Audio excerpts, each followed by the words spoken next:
Welcome everyone to our webinar today. I'm Lynn Kintz. I'm the Executive Director of the Hemophilia Council of California, and we want to welcome you and thank you for joining us today. With that, I am very pleased to introduce our presenters today. We have with us Patrick James Lynch, well known to I think most of us here in the bleeding disorders community. Patrick is the producer of the film that we're going to see a preview of today, Let's Talk, and has been a bleeding disorders advocate as well as a producer, actor, writer, and director, and I'm excited to hear from him today, along with Debbie De La Riva, who's a licensed professional counselor. She's a bleeding disorders mom and the founder of Mental Health Matters too. So thank you both so much for joining us. We're looking forward to this important discussion today. Thank you, Lynn, and thanks for that great introduction. So allow me to also say hello and welcome to everyone. As Lynn shared, my name is Patrick James Lynch. I'm the CEO of Believe Limited, a content agency and production company that's responsible for things like Bombardier Blood, the Teen Impact Awards, the Bloodstream podcast, Stop the Bleeding web series. We're here today, and it is my genuine honor to be here for Let's Talk. Let's Talk is a 40-minute feature film that takes a look at 5 journeys through mental health from 5 different members of our community. And as Lynn mentioned, we don't have time today, of course, to watch it, but we do have the trailer, which will give you a strong sense of what the film is all about. So I'm going to play that in just a moment, though before I do, I want to give Debbie the opportunity to introduce herself. As Lynn mentioned, she's the founder of Mental Health Matters too, a licensed professional counselor and a hemo mom. She's also my sidekick on Let's Talk, although you're the mental health professional, so I think I'm your sidekick. I just maybe do more of the talking. But Debbie, no idea. If you could share a little bit of your work, what do you do at Mental Health Matters too? What is your work all about? Yeah, I formed Mental Health Matters too in 2018. And I didn't know it at that time where it was going to take me. And this is just a fantastic partnership I have with you and Believe Limited, because this is about creating awareness of what we know, the mental health issues in our community. And then my website and my programming is about kind of what's next, so that we know it's out there. Where do we go, and what are the resources available to us? So pretty nice little marriage I have. We'll be chatting more about those resources on the other side of the trailer. I do want to say a special thanks to Sanofi Genzyme for bravely supporting this, and a special shout out to friend Jane Kavanaugh Smith for her excellent leadership. This wouldn't have happened without that brave support. So if you get a chance to say thank you to somebody from Sanofi, please do. My dog is apparently really itching to get in, but he's gonna have to stay outside. I also did want to mention, I think Lynn just put it in the chat here, if at any point you want to ask a question, of course, put that into the chat. But if you also want to make a comment, or if something in the trailer or that Debbie says resonates and you just want to comment on that, feel free to. We've noticed that people have been doing that quite a bit with these presentations. Even if there's not a question, just the desire to connect, share, amplify something that was said, underscore the importance of a moment. So do use that chat feature if you find it helpful.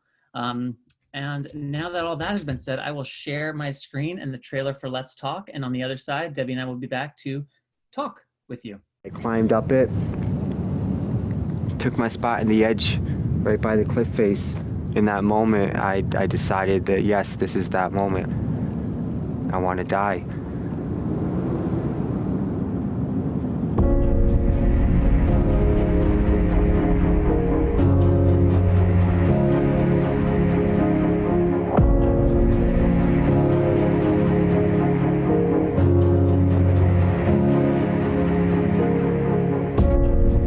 Mental health systems are only set up, from what I see, if you're at your wit's end, nothing else to do.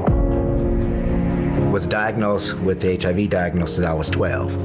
And when that came out, I was like, okay, fine, yeah, so I'll be dead in 3 years. That's basically what I was told. There's one memory I have where I started at a brand new school and I stood up to go throw trash away at lunch. And when I came back, there was just blood everywhere, all over the bench. And it was like the room went silent. Everyone was like, "Oh my God, is that your period?" And I was just mortified. So I carried that reputation basically until I graduated high school.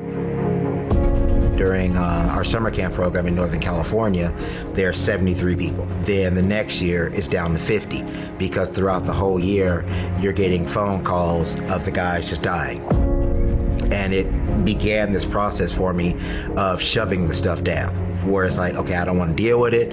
Let me just take care of everybody else before taking care of me. I had total school phobia, but I was determined to be the first one in my immediate family to graduate high school. After I graduated, it was, how the hell am I gonna get to college? So the day I moved in to the dorms was a pretty happy moment. There's still stigma across the board. Many of the different television shows and the representation of those who have mental health challenges, it's not positively phrased that you can have a mental health issue and be successful. I've hiked back up this trail maybe a dozen times since. For me, it's a way of realizing how precious life really is, how easily it could just be taken away from you. Reach out, reach out, reach out. The first person may not get it, or you may feel he or she doesn't get it. Keep reaching out until you feel you've been heard.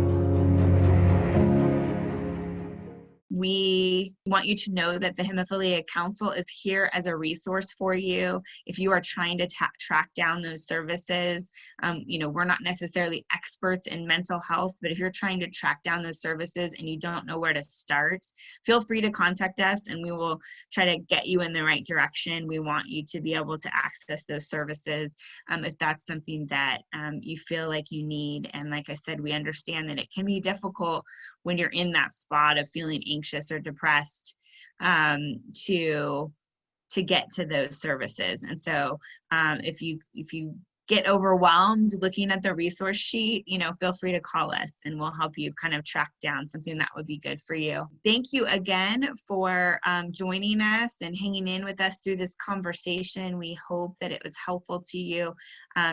Patrick and Debbie, thank you so much for your work on this project. I think it has been so immensely valuable to the community and for taking the time to chat with all of us today.